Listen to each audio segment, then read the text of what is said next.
I got punished for doing a show in high school. When I missed dance class to go do a show at downtown Pittsburgh at a big theater, it was like a union production. I came back from that and my dance teacher was like, get your ass to the back of the room. You need to earn your way back up Ooh. front. Ooh. He didn't talk to me for like 2 months. Wow. No, like, congrats on the show. No, fuck that. He was like, get in the back. You're fat. Yeah. I mean, we are tough skin. Mm-hmm. That is I mean, now it would be not that. They would get sued if that was. Yeah. Oh God, there's so much that he would have gotten sued for. Yeah. That's lighting right. lighters under our legs so our arabesque would go higher. Oh my God. Oh yeah. We'd be at the bar. We'd be at the bar and we'd be like, lift 2, 3, and hold. Hold. And you would hear flick. And you feel a little bit of heat under your ankle. And you're like, he's going to burn me. He's going to burn. He's going to burn me. Oh my God. He would put folding chairs in the middle of the studio and make us pike over them. But you know what? We were so good though. Yeah. Well, yeah. I've never been a better dancer than I was like my senior year of high school. Oh God. Strong and fearful. Also fearless. Our ballet teacher told my entire class when I was 14 that we all needed to lose at least 5 pounds. Oh, yeah. Yeah. They just spoke to us like that, but without telling us how. That's right. Never. Yeah. That same teacher, like, eat well and, increase your protein. That's what I'm trying to talk to my daughter about right now, because, she's 13 and she has body image issues. They all do. Yeah. And I said, I don't want you to make the same mistakes that I had. I want to be able to, as your parent, tell you that you're beautiful the way you are, because you are. However, I know what it's like to be 13. So let's have a conversation about eating healthy. Yeah. Because I wasn't taught that. One of my friends ate so many carrots, her whole body turned orange. Another one of my friends would make herself throw up. So she had like black eyes. Literally black eye. Like, we didn't know. Just get rid of it. Get rid of the pounds. We're not going to get rid of the pounds. That same teacher used to, so I grew up in Pittsburgh and we were dancing and he was like, if you want to get into college, unless you want to go to Fat City, he called Point Park University Fat City. That's what he called it. You want to go be a dance major at Fat City? That's fine. I mean, that is phenomenal.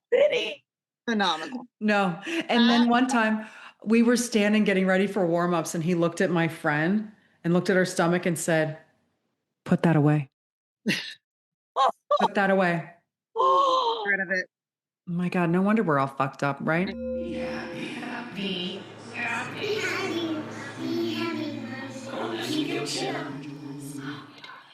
Welcome back to Creative Mamas Unplugged. Today, we give you part 3 with Erika Shannon Hathaway. From raising middle schoolers to what's a yes and what's a hard no, and actually having the conversations that really matter. Connect on our hormones and emotional regulation. And we get a dose of Erika's magic as she shares how she supports herself and her teen daughter through this season. Let's dive in. You're such an expert in menopause and perimenopause. And now you have a teenage daughter who's going through hormones. And it's so fun. That looks like in your house. Hormones of plenty. And give us tips, please. Oh my God. Well, you're going through it too, Cher. Like you have the same thing going on. And you have boys, Shelly. I don't even know what that would be like. What it's like in this house is Anna is really comfortable talking about her hormones and talking about her period and talking about PMS and cramps and acne and all of those things. I really think that being a menopause educator and a coach has helped her feel like it's not taboo to talk about that. She'll talk about it in front of my dad. She'll talk about it in front of my husband. She doesn't care. She doesn't know any different. She's like, what? This is just what my body does. And so I think in that way, we have an understanding because I have explained to her that I'm going through the reverse of what she's going through. And it's having a lot of the same effects because of how we're hormonally affected by the changes that happen during puberty and the changes that happen during perimenopause and menopause.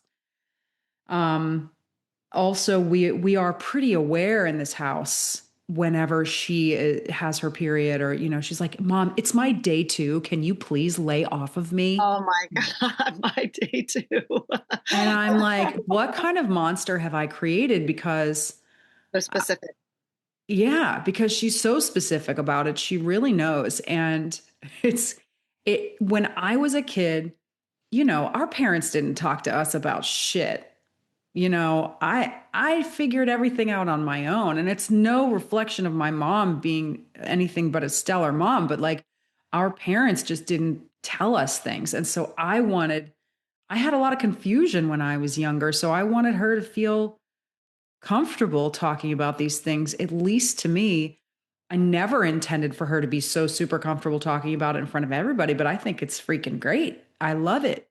Yeah. Um, there are moments when we get into it because I'm trying to regulate myself hormonally. I'm playing with my hormone doses, and I'm in constant contact with my doctor about my hormone stuff, and trying to figure out.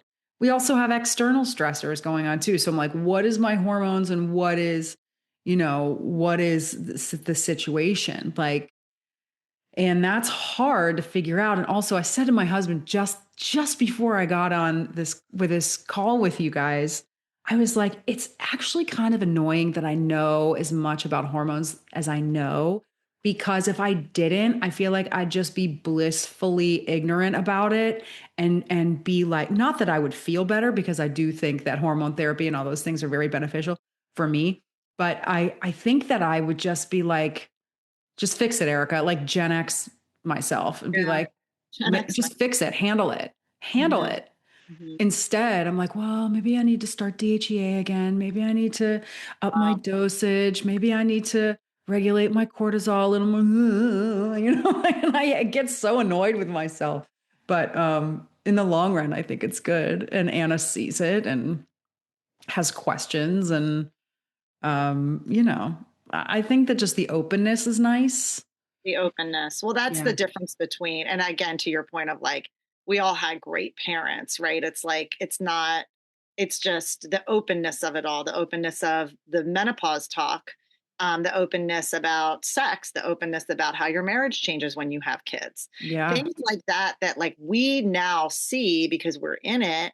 But, I openly, we have had, the boys are quite aware of what sex is and what happens and what you do if you're going to have it and all of these things. I mean, we started that talk as early as we could, just to not keep it so taboo, because it's going to happen. It's not like the goal isn't to keep this all from happening and to keep it clean. It's like the goal is to be real and transparent with our kids, right? And Yeah. so, I mean, even Colin said last night, we were talking, he got home from practice really late, and we were talking until like 11 o'clock. And he said, Mom, we were all sitting around the lunch table yesterday, and we were talking about girls. And then my one friend said, yeah, my girlfriend's just kind of being really weird. I don't know. She's just being different. She's just being weird. And his other friend goes, well, you know what that means when the girls act weird. You know what that means? And they were like, what? And he's like, it means that she's ready for you to propose. She thinks you're going to propose. And I was like, I totally thought you were going to say they're on their period. Right.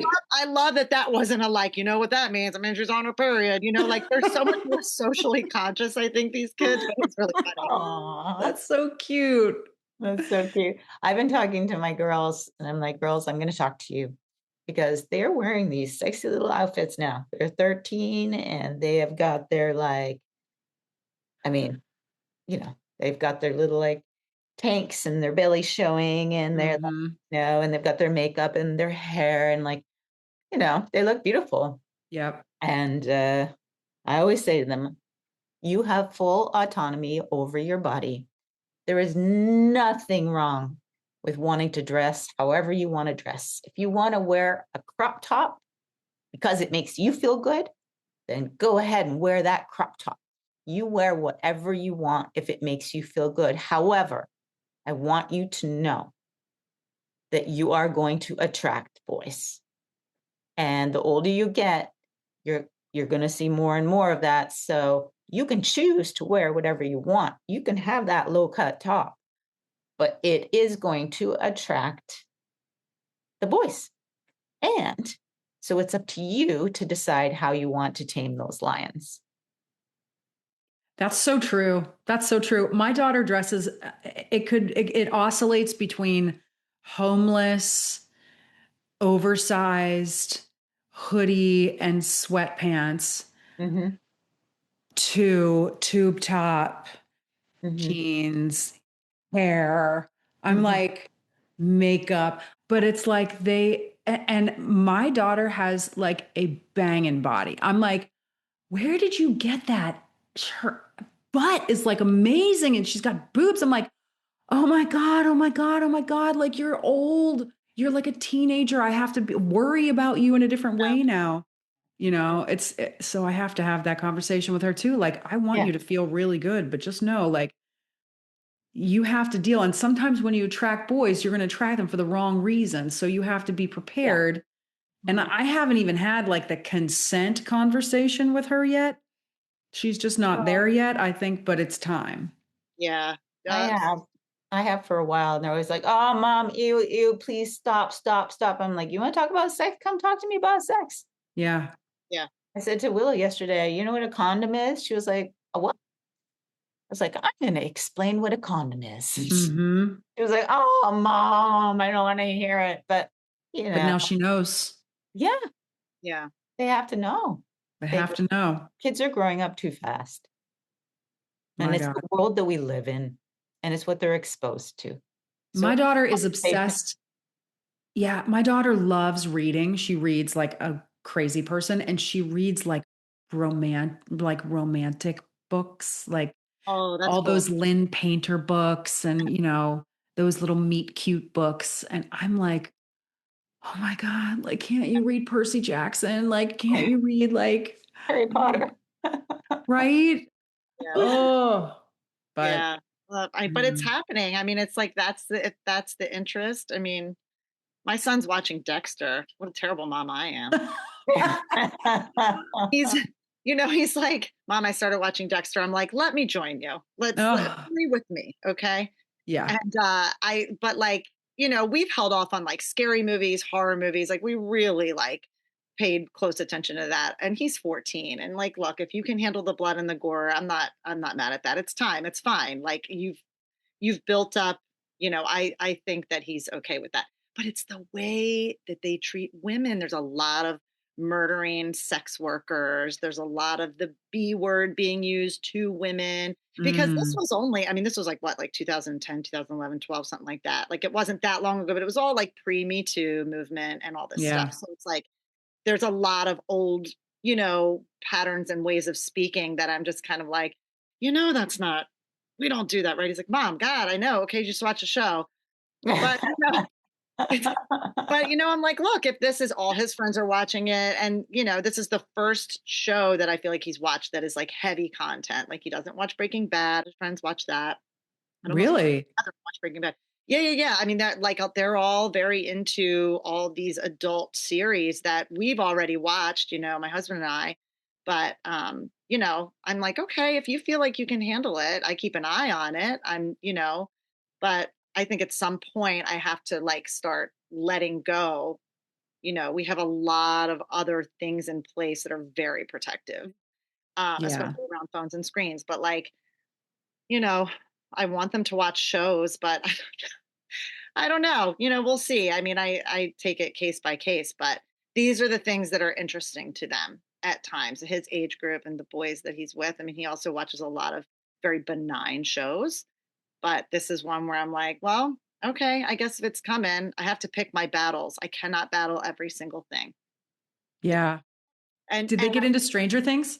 Oh yeah, for sure. That we watched like, cause they were too young. Like all of our kids were too young when the show first came out for any of us to really binge it with them. Right. So like Brian and I started early right away in 2015, whatever, but they started in like, 2019. something like, no, not even, sorry. It was way post-COVID. Like Colin was in 6th grade, but I didn't let them watch it until Colin was in 6th grade because I didn't think they were going to be able to handle the scare and all this stuff. But now, we binge watched all 5 seasons. We just saw the Broadway show. I mean, we are Oh, so good. beautiful. You saw it earlier, right? Yes. You left. I You loved talked it. about it, I think. Yeah. I thought the Duffer Brothers really stressful. wrote a lot of good female characters and with a lot of power. Like the female characters made shit happen in that show in such a good way. And I was really happy to see that. I mean, I loved everything about that show. I know, but the moms are the heroes. The moms and the kids. That's what I love. Karen with that wine bottle. But Karen Wheeler of it all. Karen Wheeler in the laundry room. Karen Wheeler with the wine bottle. Yeah. The fucking laundry room. She dried the clothes. Creative Mamas Unplugged is produced by Breatheasy Productions with music by Jeremy Jurin. If you enjoyed this episode, please don't forget to give my mama 5 stars and keep coming back. Thanks to us kids, there are plenty of stories to tell. And you are not alone. We are inspired by you. Thank you for joining our Creative Mamas community. Support Creative Mamas Unplugged on Patreon to get your name in the credits, receive extra content, and earn some fun prizes. With this, we can keep creating, uplifting, and growing this incredible community together. We love you so much. Applause.